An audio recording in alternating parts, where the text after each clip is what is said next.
بسم اللہ الرحمن الرحیم۔ السلام علیکم ناظرین، آج کے جرگے میں ہمارے ساتھ ہوں گے جناب شاہد خاقان عباسی صاحب، جو کہ سابق وزیر اعظم ہیں اور عوام پاکستان پارٹی کے کنوینر ہیں، اور ان سے ان کی سیاست پہ بھی بات ہوگی اور ملک کی سیاست پہ بھی بات ہوگی۔ بہت شکریہ شاہد صاحب ہمیں وقت دینے کے لیے۔ اور سب سے پہلے تو آپ کی پارٹی دو بندوں سے آگے بڑھی نہیں، پارٹی دو بندوں پہ نہیں ہوتی، پارٹی کی سوچ ہوتی ہے، پارٹی کی ایک اس کا ڈیپتھ ہوتی ہے، اس کی کیپیسٹی ہوتی ہے، بہت سی چیزیں ہوتی ہیں، تو اس میں بہت ہم نے ایکسپینشن کی ہے۔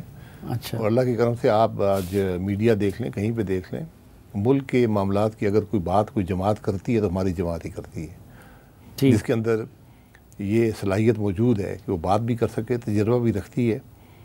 اور اس کے بعد ہم ہر ضلع کی سطح پہ کوشش کر رہے ہیں۔ ابھی تقریباً پاکستان کے 1/3 ضلعوں میں ہماری جماعت موجود ہے، اور انشاءاللہ کوشش ہے کہ اگلے 6-8 مہینے میں سارے ضلع مکمل ہو جائیں۔ تو ایک پارٹی کا ایک وجود ہوتا ہے۔ باقی آپ الیکٹیبلز کی بات کرتے ہیں تو ہم نے کسی الیکٹیبل کو سے رجوع بھی نہیں کیا۔ وہ وقت آنے پر دیکھیں گے کیا حالات ہوتے ہیں ملک کے اندر۔ تو کوئی ایک آدھ جلسہ تو کر لیتے اللہ تاکہ جلسہ ہم نے ابھی پنڈی میں جلسہ کیا ہے، آج 5-6 پچھلے جمعے کو۔ اچھا، بہت بڑا جلسہ تھا، 1500-2000 آدمی۔ یہاں تو جمہوریت تو رہی نہیں ہے نا، تو بہت سی مشکلات کے بعد ایک مارکی میں اجازت ملی جلسہ کرنے کی، اور وہ بھی بہت سی قدغنیں لگ کر کے جی آپ نے یہ بھی نہیں کرنا اور وہ بھی نہیں کرنا اور یہ بھی نہیں کرنا۔ تو بہرحال یہی جمہوریت ہے ملک کی۔ آپ کو محسوس نہیں ہوتا کہ آپ نے ذرا اجلت کر سے کام لیا پارٹی بنانے میں؟ نہیں، کچھ دیر ہو گئی۔ دیر ہو گئی؟ اچھا، الیکشن کی فوری بعد بہرحال وہ ہوتا ہے، تو بالکل ٹائمنگ بالکل درست تھی۔ تو الیکشن ہوئے فروری میں، ہم نے جولائی میں لانچ کر دیا تھا۔ 1-2 مہینے پہلے کرتے بہرحال ان سے فرق نہیں پڑتا، بات ٹائم کی نہیں ہوتی۔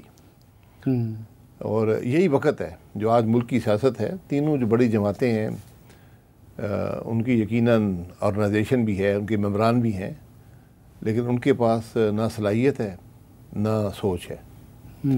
اس لیے میرا خیال ہے کہ مستقبل میں آپ دیکھیں گے کہ عوام دوسری جماعتوں کو دیکھیں گے۔ کیا صلاحیت ہے جو ان میں نہیں ہے اور آپ لوگوں میں ہیں؟ ملک کے معاملات کو سمجھنا، ملک کے معاملات پر بات کرنا، ان کا حل نکالنا، یہ آج کسی جماعت میں بدقسمتی سے ملک کی یہ صلاحیت موجود نہیں ہے۔ یہ آپ نے دیکھ لیا ہے، 3 سال 8 مہینے عمران خان صاحب رہے ہیں، کے پی میں ان کے یہ 13واں سال جاری ہے، بلکہ 13 مکمل ہو گئے ہیں۔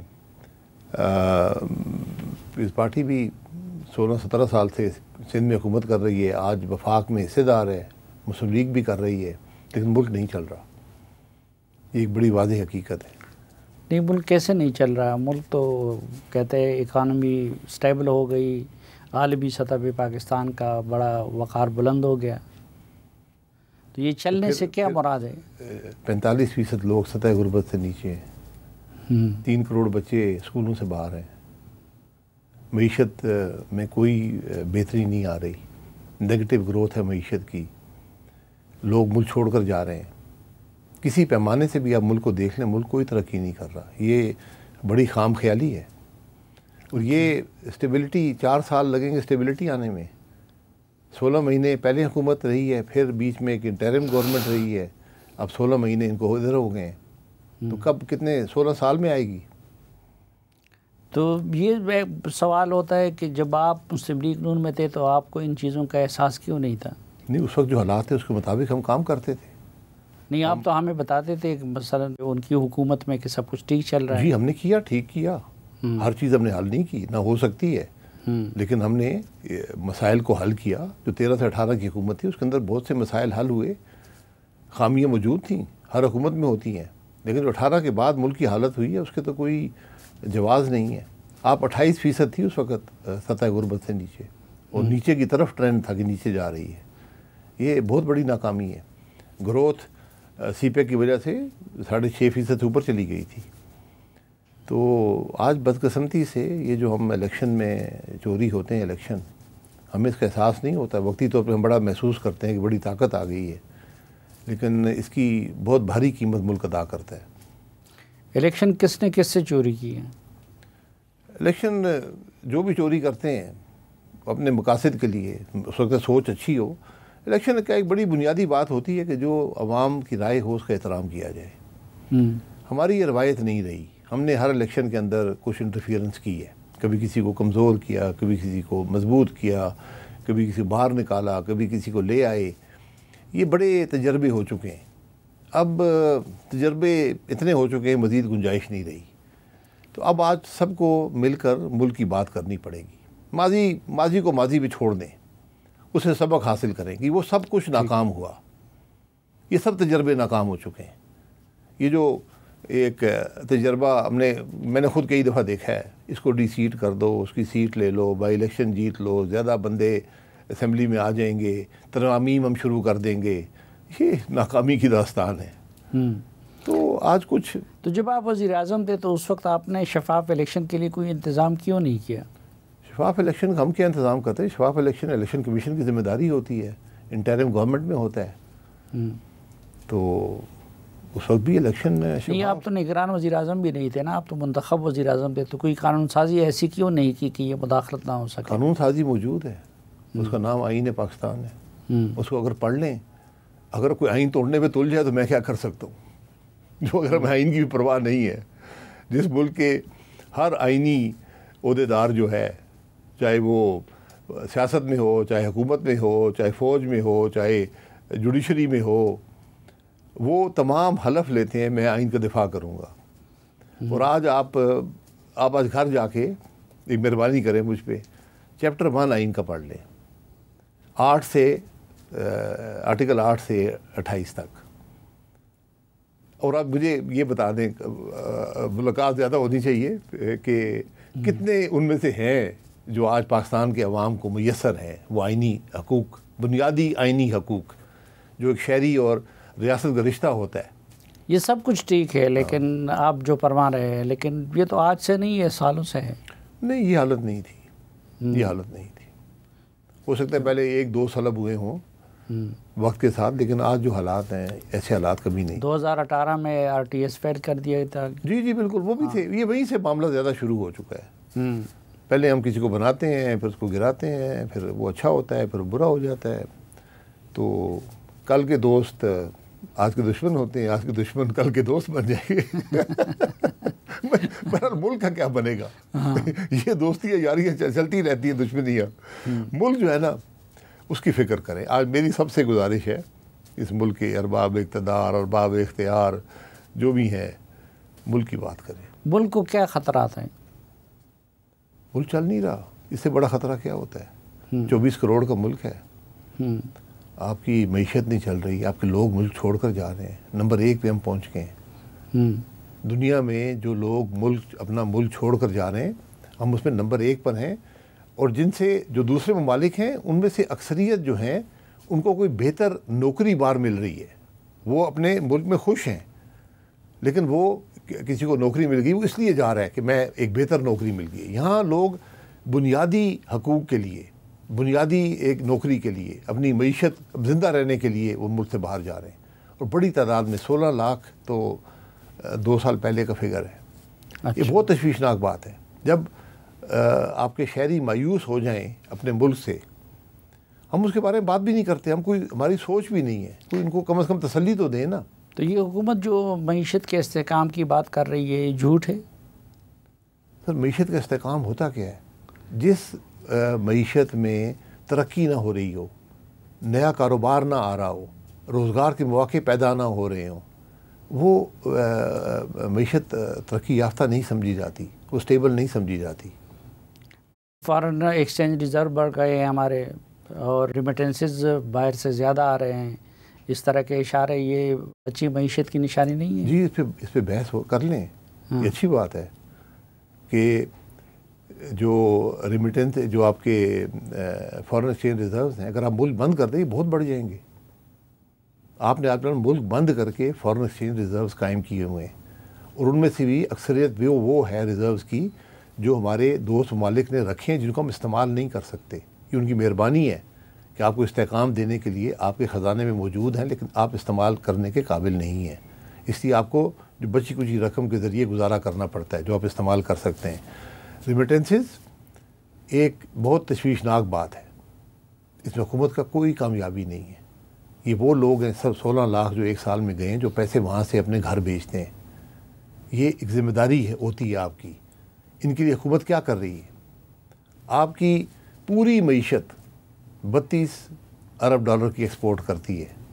صرف ہمارے وہ لوگ بھائی جو یہاں سے باہر گئے ہیں، نوکری کرتے ہیں اپنا ملک چھوڑ کر، اور رقم یہاں پر بھیجتے ہیں اپنے خاندان کے لیے یا کوئی خریداری کے لیے، وہ 38 ارب ہے جو فارمل چینل سے آتی ہے. اور میرا ذاتی خیال ہے کہ اس سے 50% یعنی 16 سے 18 ارب جو ہے ڈالر وہ انفارمل چینل سے آتا ہے. وہ آج پاکستان ان کے سر پہ چل رہا ہے.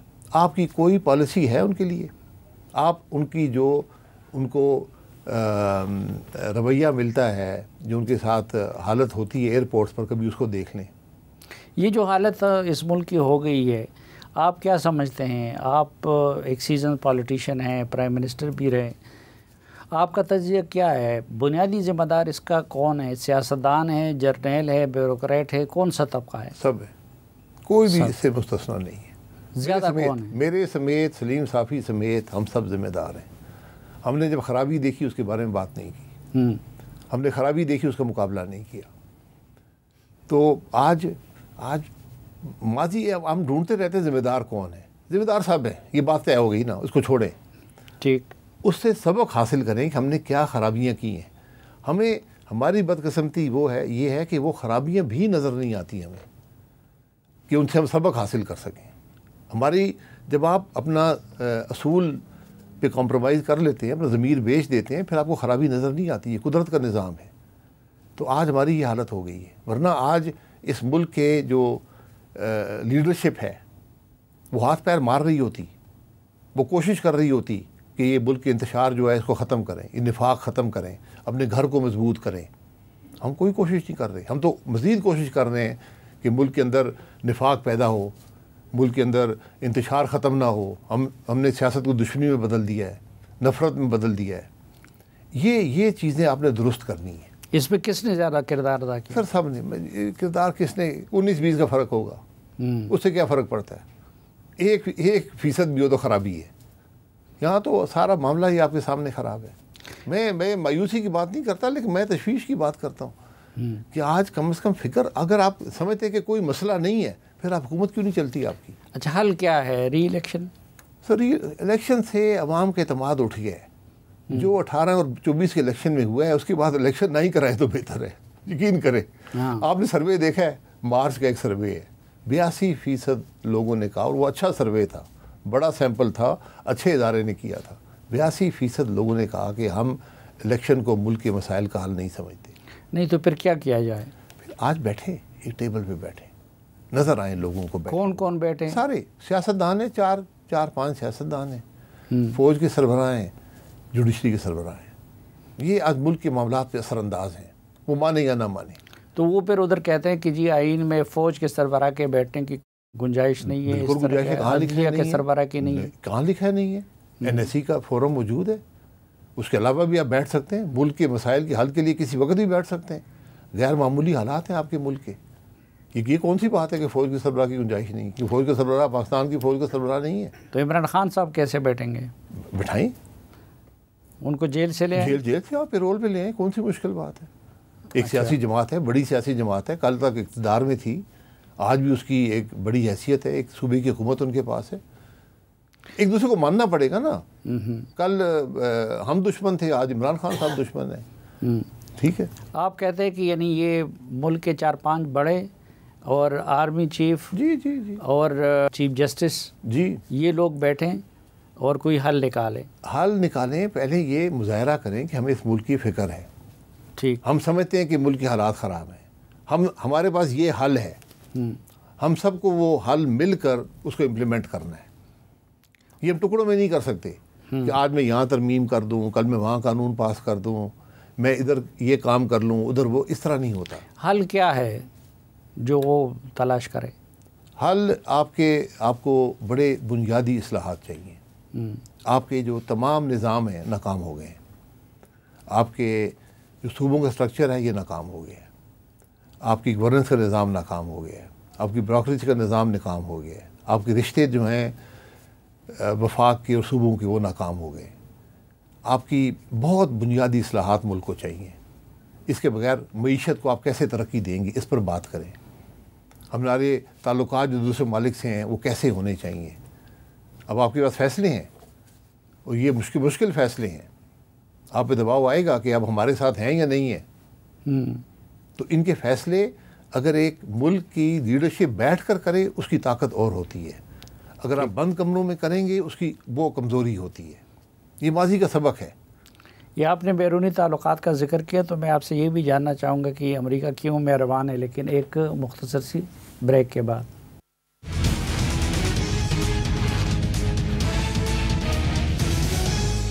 ایک بار پھر خوش آمدید آپ کو. جرگے میں ہمارے ساتھ موجود ہے جناب شاہد خاقان عباسی صاحب. بریک میں جانے سے پہلے بات ہو رہی تھی بیرونی طاقتوں کی. تو یہ جو ٹرمپ صاحب پاکستان پہ مہربان ہے اور ہندوستان پہ بھرم ہے، تو اس کی آپ کو کیا وجہ نظر آتی ہے؟ یہ ٹرمپ صاحب بھی جانتے ہیں ہماری کوئی ایسی خوبی ہے نہیں کہ ان کو کوئی بات ناپسند آ گئی ہے تو وہ آج آپ پہ مہربان ہے، اس کے خلاف ہے مودی کے. کل وہ مودی کی تعریفیں کر رہے تھے، کل ہو سکتا ہے پھر مودی سے راضی ہو جائے. تو یہ معاملہ آپ کے لیے کوئی وہ بڑی بات نہیں ہے. اس کو مت وہ اہمیت. یہ وجہ تو نہیں ہے کہ ہم نے جنگ جیتی ہے اور ان کو بہادر لوگ پسند ہے؟ ہو سکتا ہے، اچھی بات ہے، بہادر لوگوں کو لوگ پسند کرتے ہیں. آپ کا تجربہ کیا بتاتا ہے کہ وہ ہم سے کیا ڈیمانڈ کر سکتا ہے؟ کچھ بھی کر سکتے ہیں. دیکھیں امریکہ میں جو آج روایتی جو طریقہ تھا حکومت کرنے کا وہ ختم ہو چکا ہے. اب وہ ایک شخصی حکومت بن گئی. ہماری طرح ان کے کام شروع ہو گئے جو ہم کرتے ہیں نا، شخصی حکومت. جو مرضی وزیر اعظم کرتا ہے کرے، نہ کسی سے پوچھنے کی ضرورت ہے. جو مرضی وزیر اعلیٰ کرے، وہ اپنے آپ کو خود مختار اور ساورن یعنی بادشاہ سمجھتے ہیں. تو یہ حالت وہاں بھی ہو گئی ہے. تو وہ وہاں پورا ملک پریشان ہے. پنجاب میں حکومت اچھی نہیں ہے، مریم نواز اچھی نہیں چلا رہی. سر اچھی کا وقت وہ عوام فیصلہ کریں گے. اچھی حکومت کوئی نہیں ہوتی جس ملک کے اندر بنیادی مسائل بہتر نہ ہو رہے ہوں. صوبائی حکومتیں پیسہ خرچ کرتی ہیں، وہ نہ پیسہ بناتی ہیں، نہ ان کی پالیسی ہوتی ہے. وہاں جو چیف منسٹر کے منہ سے بات نکلتی ہے وہ پالیسی بن جاتی ہے. یہ نظام کسی ملک میں نہیں ہے. ہمارے صوبے اس طرح چلتے ہیں. آپ نے اس نظام کو بدلنا ہے. یہ جو آپ نے جو نہیں، وہ کہتی ہے ہم اسٹرکچرل ریفارم کر رہے ہیں. سر میں معذرت چاہتا ہوں. اسٹرکچرل ریفارم یہ ہے کہ پولیس ایم پی اے کے گھر پہ رات کے وقت حملہ آور ہوتی ہے. یہ اسٹرکچرل ریفارم ہے. کیا آپ اس کو دن کو آپ کو سمن نہیں کر سکتے تھے کہ اس کو دن میں ایک گاڑی آ کے کہتی یار ایم پی اے، آخر ایم پی اے اپنی پارٹی کا تھا، پارٹی کا، جس پارٹی کا بھی ہو اسے پارٹی سے فرق نہیں پڑتا. تو یہ تو انصاف کا پیغام اس سے ملتا ہے کہ یہ شاید بڑا انصاف والا نظام ہے کہ اپنی پارٹی کے آپ کو کوئی ایم پی اے کے گھر میں بھی اگر جرائم پیشہ لوگ بیٹھے ہیں تو ادھر آپ چاپا لگا. آپ نے گرفتار کیے جرائم پیشہ. آپ اس طرح حملہ آور ہوتے کسی کے گھر پہ. چادر چار دیواری کہاں گئی؟ دن میں نہیں آ سکتے تھے. کیا وہ ایم پی اے، میں اس ایم پی اے کو نہیں جانتا ہوں کہ وہ بھاگ رہا تھا. میں اگر وہ محفوظ ہے میں بھی محفوظ نہیں ہوں. سلیم صافی شاید محفوظ ہو، میں تو نہیں ہوں. نہیں ہے کہ حالت ہے سب کی خیر. تو پھر دیکھیں یہ خرابیاں ہیں. جب ریاست لوگوں کو بغیر تفتیش کیے، بغیر ٹرائل کے قتل کرنا شروع کر دے. یہ ہوا ہے ماضی میں، آج پھر ہو رہا ہے. اس خرابی کو اگر ہم قبول کر لیں پھر کیا رہ جائے گا ملک؟ پھر تو جنگل کا قانون ہے، جس کو مرضی گولی مارو. پولیس ہی وہی منصف ہے، وہی سزا دینے والے ہیں. اچھا، شخصیات کو ڈسکس کرنے کی بجائے یا یہ روزمرہ کے سوالات کی بجائے میں کہتا ہوں آپ اپنے پروگرام کو مفید بنائیں. اور اس کے لیے میں آپ سے جاننا چاہتا ہوں کہ پاکستان کے 5 بڑے مسائل کون سے ہیں اور ان کا حل کیا ہے. تو پہلا مسئلہ آپ کو سب سے بڑا کیا نظر آتا ہے؟ پاکستان کا ایک مسئلہ ہے، اس کو آپ حل کریں گے تو تمام معاملات وہیں سے درست ہوں گے. وہ اسے کہتے ہیں رول آف لا، قانون کی حکمرانی. جب تک یہ نہیں ہے تو کچھ بھی نہیں ہے. یہ بات یاد رکھیں. تو اس کو کیسے انشور کرے؟ قانون انشور آئین ہے، اس کا آئین کے نفاذ کریں، اپنے ہر عمل پہ کریں. یہ سب کی ذمہ داری ہے. کسی کو حق نہیں ہے کہ وہ آئین توڑ سکے. اگر آپ آئین پسند نہیں بدل لیں. نہیں تو وہ تو نہیں کر رہے ہیں نا، اس لیے تو مسئلہ بنا ہے کہ کوئی آئین پہ عمل نہیں کر رہا. نہیں پھر ملک نہیں چلے گا، پھر رول آف لا نہ رہا نا. جہاں رول آف لا نہیں ہوگا، اگر آپ خود آئین پہ عمل نہیں کر رہے تو آپ کو یہ توقع رکھتے ہیں کہ کوئی ملک دوسرے ملک سے آ کر آپ کے ملک میں انویسٹمنٹ کرے گا؟ اس کو کیا تحفظ حاصل ہے؟ آپ کے ملک کے اپنے لوگ ملک سے باہر جا رہے ہیں، پیسہ لے کر جا رہے ہیں، پیسہ یہاں سے باہر جا رہا ہے، کیسے ملک ترقی کرے گا؟ اس لیے بنیادی ضرورت کسی بھی معاشرے کی، کسی حکومت کی رول آف لا ہوتی ہے. 200 کے قریب ملک ہیں، آپ سب کو اسٹڈی کر لیں، ترقی انہوں نے وہ کر رہے ہیں جہاں رول آف لا ہے. جہاں رول آف لا نہیں ہے وہاں کچھ بھی نہیں ہے. یہ بنیادی سی بات ہے. اگر ہمیں یہ سمجھ نہیں آتی لیکن بادشاہتوں میں بھی تو ترقی ہو رہی ہے. سر بادشاہتوں میں رول آف لا تو ہے نا، اس نے لا بنا دی ہے. اس نے کہا یہ قانون ہے، میں بادشاہ ہوں، میں اس طرح میرا رویہ ہوگا. تم یہاں انویسٹ کرو گے، میرے پاس حق نہیں ہے کہ تمہاری انویسٹمنٹ پہ قبضہ کر لوں. مجھے یہ حق نہیں ہے کہ تمہارے گھر پہ حملہ آور ہو جاؤں. مجھے یہ حق نہیں ہے کہ تمہیں قتل کر دوں بغیر تفتیش کے، بغیر ٹرائل کے. ہر جگہ جنگل کا بھی قانون ہوتا ہے. یہ آپ نے قانون بنایا ہے، اس پہ عمل کریں. پسند نہیں ہے بدل دیں، لکھ دیں کہ چیف منسٹر کو حق ہے، پرائم منسٹر کو حق ہے، جس کو مرضی قتل کا حکم دے دے، جس کے گھر میں مرضی چھاپا مار لی. یہ قانون بنا دیں ملک کے اندر. اگر آپ نہیں اس پہ عمل کر سکتے تو پھر آپ کو پتہ چلے گا ملک کیا ہوتے ہیں. ہم تو نہ قانون کو سمجھتے ہیں، نہ قانون کو مانتے ہیں. ہم کہتے ہیں جو ہمارے منہ سے نکلتا ہے وہ قانون ہے. ماضی میں ایک وزیر اعلیٰ تھے، میں نے ان کے منہ سے خود سنا ہے. انہوں نے کہا مائی ورڈ از دا لا. اچھا، دوسرا بڑا مسئلہ کیا ہے ہمارا؟ معیشت ہے، وہ بھی اس سے جڑی ہے. آپ کے نوجوان ہیں وہ بھی اس سے جڑے ہیں. آپ کے جو نظام ہے وہ بھی اس سے جڑا ہوا ہے. آپ کا نظام ناکام ہو گیا ہے. ہر نظام آپ کا ناکام ہے. گورننس کا نظام ناکام ہے، پولیس کا نظام ناکام ہے، تعلیم کا ناکام ہے، ہیلتھ کا ناکام ہے، آپ کی پالیسی ساری ناکام ہے. آپ ان کو درست کریں گے لیکن رول آف لا کے بغیر نہیں ہوگا. آپ جو کچھ کرنے جائیں گے رول آف لا آڑے آ جائے گا. تیسرا بڑا مسئلہ کیا ہے؟ میں نے بیان کر دی. نوجوان کو کیا آپ امید دیں گے؟ آپ کیا صوبوں کی بات سنیں گے؟ نہیں سنیں گے. نئے صوبے آپ کو چاہیے، کیا بنائیں گے؟ نہیں بنائیں گے. ملک کے وسائل کیسے تقسیم ہوں گے؟ یہ سب آپ نے 18 ترمیم کا تجربہ کر لیا نا. آپ نے پیسے دے دیے صوبوں کو، کیا صوبوں نے صحیح استعمال کیا؟ آپ نے ذمہ داریاں دی نہیں. دینا ذمہ داری. آج 750 ارب کا ہر سال وفاقی حکومت بجلی کا مسئلہ لے کر بیٹھی ہے. بجلی صوبوں میں جاتی ہے ڈسکوز میں، وہ پیسے ریکوری نہیں کر پاتے، وہ وفاق کے کھاتے میں آتے. صوبوں کا ذمہ داری ہے، دیں ان کو گیس بجلی، ان کو دیں. خود ہی سمجھ آ جائے گی صوبوں کو کہ ملک کیسے چلتا ہے. تو ہم عجیب سی ہمارا ایک رویہ ہے. وفاقی حکومت بجائے بڑھنے کے بجائے کم ہونے کے بڑھتی جا رہی ہے. انٹرم گورنمنٹ نے 2 ڈویژن ایڈ کر دی ہے. لیکن یہ تو کہتے ہیں کہ 18th امینڈمنٹ نے سب کچھ صوبوں کو دے دیا ہے اور وفاقی حکومت کو ایک کھانا بنا دیا. 18th امینڈمنٹ پڑھ لیں نا. صوبوں کو NFC ایوارڈ دی ہے. NFC ایوارڈ کے تحت پیسہ ملتا ہے. ہاں، اور 18 ترمیم اس کو پروٹیکشن، اس کو ایک بیس آپ نے بنا دیا ہے. لیکن آپ نے اختیارات کیوں نہیں دیے ان کو؟ آج آپ دیں بجلی گیس کے مسئلے ان کو دیں، یہ لو. اور یہ آئین کے اندر ان کا حق ہے. آپ ان کو دینے کو تیار نہیں ہے. جو آپ نے اپنی چودراہٹ رکھی ہوئی، چودراہٹ کیا ہے؟ 1000 ارب کا نقصان ہے دونوں سیکٹرز کے اندر. تو 1000 ارب جو صوبوں کے ذمہ آئے گا خود ہی ٹھیک ہو جائیں گے.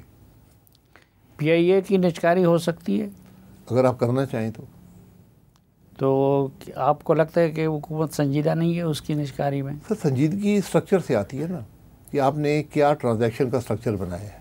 اسٹرکچر بڑا سیدھا ہے. سارے جائیدادیں رکھ لیں اپنے پاس، جو PIA کی جائیدادیں ہیں، زمینیں. ایئر لائن زمین سے نہیں چلتی، دفتروں سے نہیں چلتی. PIA کے اکثر دفتر وغیرہ جو ہیں وہ CA کی لیز زمین پہ ہیں، وہ تو وہیں رہیں گے، CA کی ملکیت ہے. اب باقی آپ سب رکھ لیں. نقصانات بھی آپ کو رکھنے پڑیں گے. گناہ میں کروں، کفارہ جو ہے وہ سلیم صافی تو نہیں دے گا نا. تو گناہ بھی اپنے ذمہ رکھ لیں. ان کو باقی ایئر لائن دے دیں. یہ چلتی ایئر لائن ہے. جس کو 1 روپے میں چاہیے، 1 ارب میں چاہیے، 1000 ارب میں چاہیے، لے لو، بڈ کرائیں. سمپل. 100% اس کو بیچیں. ہم بیچنا بھی نہیں چاہتے. کبھی کہتے ہیں 30% ہم رکھیں گے, 40% ہم رکھیں گے, جو تم قیمت دو گے اس میں سے 15% ہم لے لیں گے, باقی کمپنی میں ڈال دیں گے, باقی 3 سال تک خسارہ تمہارے ذمہ ہے, مالک ہم رہیں گے. عجیب عجیب باتیں کرتے ہیں. ٹھیک. ٹرانزیکشنز پرائیویٹائزیشن کے اپنا تجربہ دیکھ لیں, پاکستان کی بہت سکسیزفل پرائیویٹائزیشن رہی ہے. ٹرانزیکشن سٹرکچر اگر ٹھیک ہوگا, سمپل ہوگا, اور پی آئی اے میں کوئی ایسا اثاثہ نہیں ہے جو نقصان آپ کو ہو جائے گا. پی آئی اے میں آپ 1 روپے میں اگر آپ بیچ دیں آپ کو ہر سال 150 ارب کا فائدہ ہوگا اور ذمہ داری ختم ہو جائے. بے شک 1 روپے میں بیچ دیں, 1 روپے بیچیں, ہر سال 150 ارب کا نقصان آپ کے کھاتے سے گیا. سمپل بات ہے نا, جو نقصان ہو رہا ہے پی آئی اے کا وہ آپ کے کھاتے سے نکل جائے گا. ٹھیک. ناظرین ایک مختصر سی بریک اور واپس آئیں گے تو شاہد صاحب کے ساتھ گفتگو جاری رکھیں گے. ہمارے ساتھ رہیے.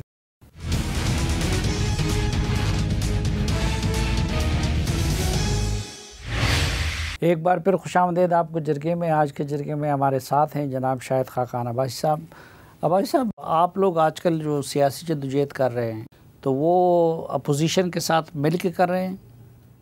سر ہم سیاست کر رہے ہیں, لیکن سیاست نامی چیز ملک میں ہے نہیں.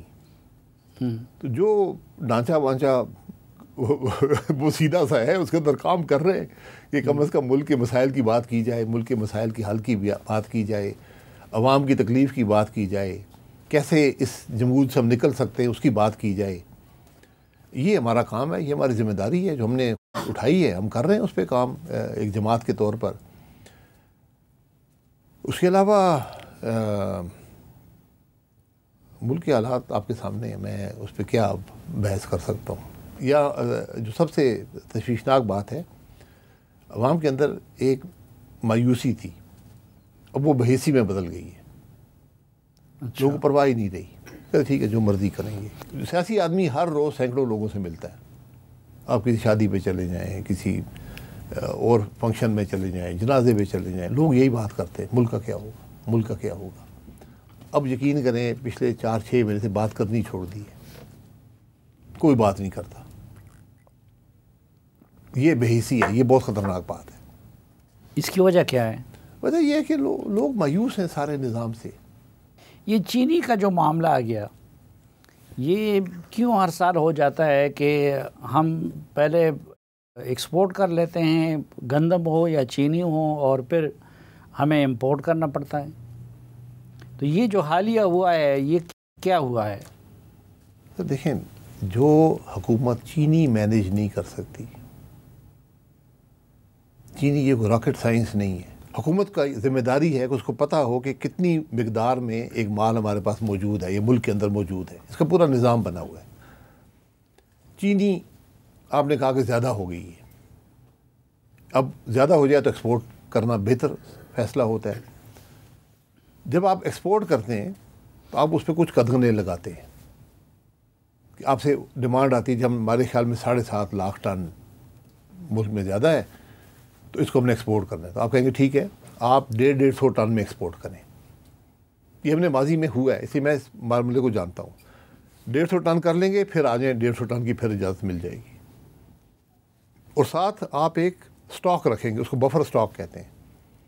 اگر ملک میں قیمتیں بڑھنی شروع ہو جائیں تو وہ سٹاک مارکیٹ میں ریلیز کر کے سپلائی ڈیمانڈ کے پرنسپل کے تحت آپ پرائز کو اسٹیبلائز کر لیتے ہیں. یہاں پر آپ نے یک مشت 7.5 لاکھ ٹن کی اجازت دے دی اور ایکسپورٹ ہو گیا.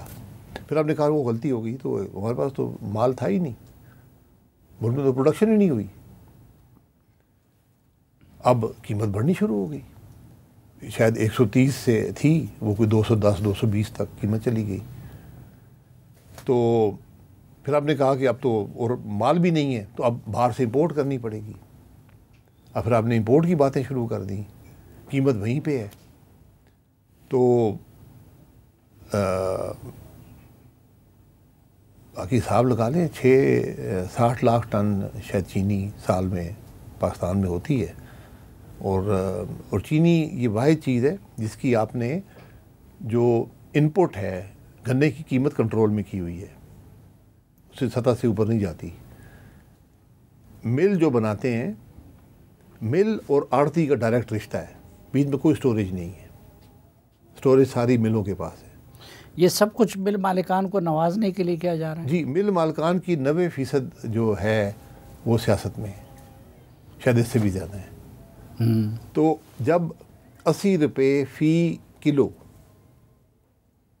قیمت بڑھ جائے گی، فائدہ مل مالکان کا ہے، نہ وہ فارمر کو ملا نہ وہ آڑتی کو ملا۔ پیسہ دیا ملک کی عوام نے، فائدہ ملک کے مالک کا۔ اور آپ سمجھتے ہیں یہ جان بوجھ کے کیا گیا ہے؟ مجھے بتا دیں، یا اگر آپ اتنے دونوں صورت میں آپ کی ذمہ داری ہے، حکومت نے کی ہے۔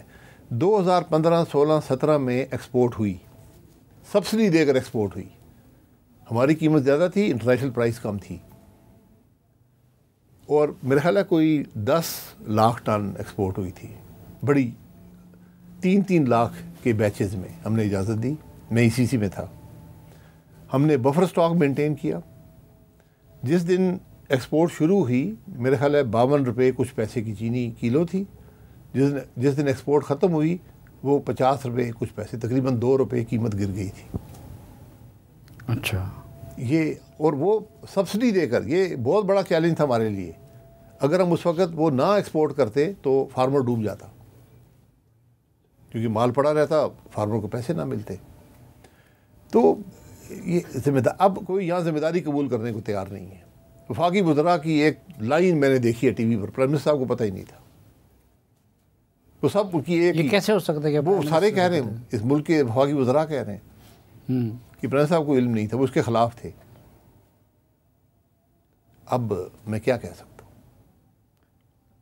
ہوں؟ اندازاً اس میں کتنے اربوں کا فائدہ ہوا گا مل مالکان کو؟ سر 60 لاکھ ٹن اگر ہے، 6 ملین ٹن، تو 1000 kg ہوتا ہے ہر ٹن میں، تو 6 بلین ٹنز ہو گئے۔ تو ہر روپیہ جو ہے وہ سال کا 6 ارب روپیہ بن جاتا ہے۔ تو اگر 80 روپے قیمت بڑھی ہے تو 480 ارب بن جاتا ہے سال کا۔ 480 ارب روپے، یعنی یومیہ سمجھے کہ 1.5 ارب روپیہ یومیہ ہے۔ اچھا، یہ جو کہا جا رہا ہے کہ ہمارے اتنے بیوروکریٹس کے پاس جو ہے نا غیر ملکی شہریت ہے، اور وہ پیسہ بھی ادھر منتقل کر رہے ہیں، پرتگال کا زیادہ ذکر ہو رہا ہے، تو آپ پرائم منسٹر رہے ہیں تو ان کو اجازت ہوتی ہے بیوروکریٹس کو، اور یہ زیادتی نہیں ہے کہ سیاستدان کو اجازت نہیں ہے ڈوئل نیشنلٹی کی اور اس کو ہے؟ دیکھیں، جہاں تک میری نالج ہے بیوروکریٹ پہ قدغن نہیں ہے، وہ ڈوئل نیشنل ہو سکتا ہے، یہ غلط بات ہے، یہ نہیں ہونا چاہیے، لیکن شاید اس پہ قدغن نہیں لگائی گئی۔ تو پہلے جو بھی اس کی قانونی حیثیت ہے، اگر اجازت نہیں ہے یا انفارمیشن دینا ضروری ہے، اگر کسی نے وائلیٹ کیا اس کے خلاف کارروائی کریں۔ اب سب بیوروکریٹ آپ کے ملازم ہیں نا، ان سے پوچھیں بھائی ایک حلف نامہ دو کہ میں نہیں ہوں یا فلانی ملک کا شہری بھی ہوں، یا میں نے وہاں مستقل سکونت اختیار کی ہے، پرمننٹ ریزیڈنسی سے کہتے ہیں۔ دوسری بات پیسے کی ہے، پیسہ باہر لے جانا منی لانڈرنگ ہے، اس پہ کسی نے کیا تو بالکل قانون توڑا ہے، کارروائی کریں اس کے خلاف۔ لیکن آپ بھی یہ سمجھتے ہیں کہ ڈوئل نیشنل نہیں ہونا چاہیے؟ ڈوئل نیشنل آپ کا گورنمنٹ کا جو ملازم ہے، وہ اس کی پھر جو لائلٹی ہے وہ ڈاؤٹ فل ہو جاتی ہے۔ مثلاً اگر آپ کسی اور ملک کے بھی شہری ہیں اور اس ملک کا ہم سے جنگ ہو جاتی ہے، تو اس شخص کی، ہمارے قانون میں شاید یہ نہیں ہے، ان کے قوانین میں ہے کہ اگر آپ وفاداری کا حق نہیں ادا کریں گے آپ کو جیل میں ڈال دیں گے۔ پھر کیا ہوگا؟ اگر آپ یہاں کوئی آدمی فیڈرل سیکرٹری ہے اور وہ کسی اور ملک کا ملازم بھی ہے، تو کیا اس ملک سے وفاداری نبھا سکتا ہے؟ یہ مشکل سوال ہے، اس پر فیصلے کریں۔ اگر آپ نے یہ چیزیں ملک میں جو آئینی عہدیدار ہیں ان پہ لگائی ہوئی ہیں، آپ حلف اٹھاتے ہیں، آپ دوہری شہریت نہیں رکھ سکتے، تو اس معاملے کو درست کریں۔ ویسے آپ تو اس نظام سے بہت مایوس ہے، لیکن ایک لحاظ سے یہ نہیں ہے اچھا کہ پیپلز پارٹی کے پاس ایک صوبہ ہے اور